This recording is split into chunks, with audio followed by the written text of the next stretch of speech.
Good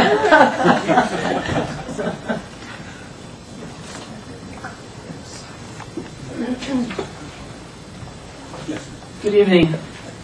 You're going to have to help me a little bit with your last name. I'm not sure. Chitester. Chitester? Yes. Okay. And Deborah? Okay. What we're going to do is each member of the board will ask you a question. It's the same question from the same member of the board to all 7 candidates for the position here. Okay. Okay.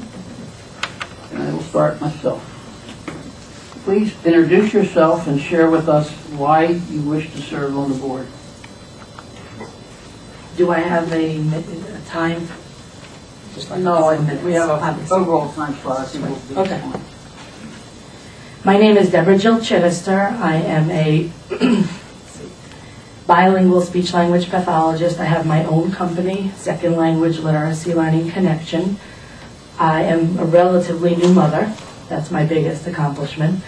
I am an emerging recognized / both nationally and internationally author expert in the dissemination of accurate information about second language learners and their families to teachers, educators, policymakers, school districts, parent groups. I use my expertise as a bilingual speech-language pathologist to provide services, again, provide consultations, workshops, and direction in this area. I'd like to be chosen for the board for a few reasons. Briefly, one of my professional goals has long time been to extend my professional reach and impact on society, to form a nonprofit which is currently in IRS review, which will be called Multi-Language Kids, which will help to extend technical assistance, professional training, etc., and actual programming for children who are diverse.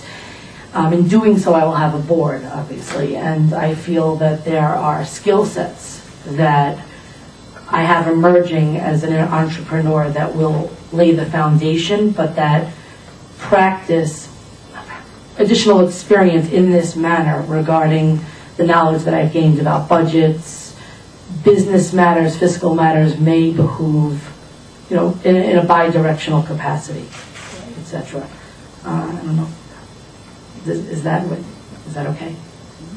Deborah, as an expansion of that particular area, tell us what strengths or talents that you think you bring to bear here at the board. Okay.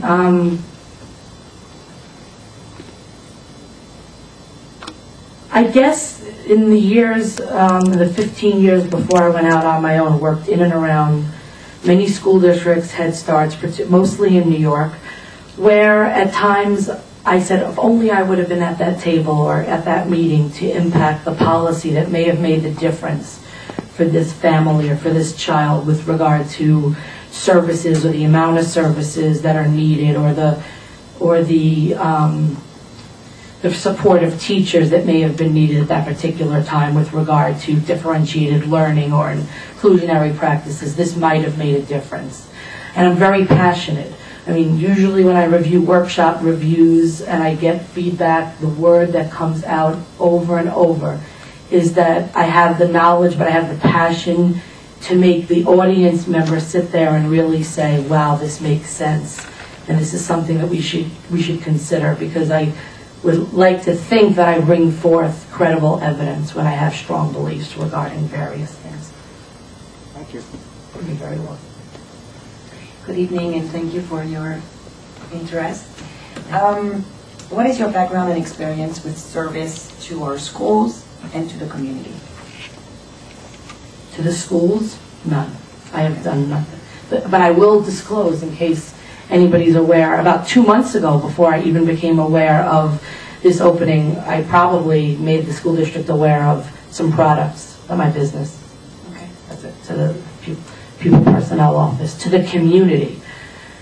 When you say the community, do you only mean Hopewell? Because in Mercer County, I do run, and actually just got a call today about running it again. I did run in Woodbridge and in Hamilton for a short time, a parent support group of children, internationally adopted children and their parents, a forum for them to go. It was completely voluntary, and get support regarding language, educational, and cognitive issues impacting children who have come into the country, understanding mostly, and sometimes speaking at times. I'm making that distinction. Receptive bilinguals are children who understand the language and may not speak Ukrainian. You know, where do they go to get services? What kind of service? What should a service plan look like? And I actually, just before I came here, got a call that there's going to be interest again, because that there's more and more parents in New Jersey who have children who are internationally adopted.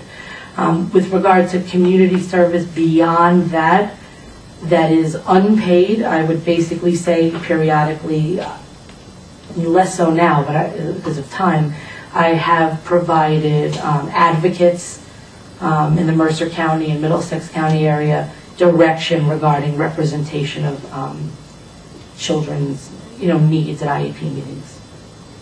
Thank you. You're very welcome. Thank you, Ms. Chitester, for coming tonight and the interest in being on the board. What do you see as the most critical 2 or 3 issues facing our school district today?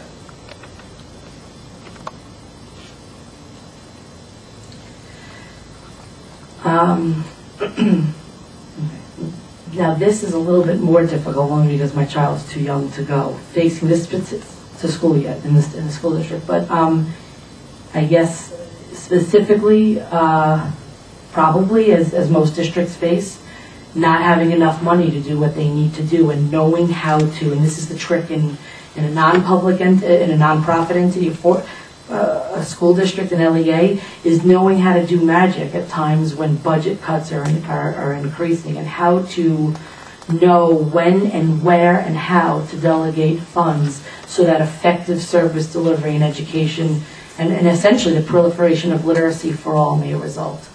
I guess that's one. Specifically, I'd be honest, at present, because my child is too young to attend, if there's an issue like after-school activities being cut, I wouldn't be as aware. But as a general, speaking as a professional and what I've seen from other school districts with whom I do business, there seems to be, in general, just too little money and a big task. NCLB, which may or may not impact this school district as much, given the fact that there's lower rates of diversity here relative to other LEAs. You got the federal government that wants us to address the educational disparities through this program, and the funding very often doesn't match the expectations.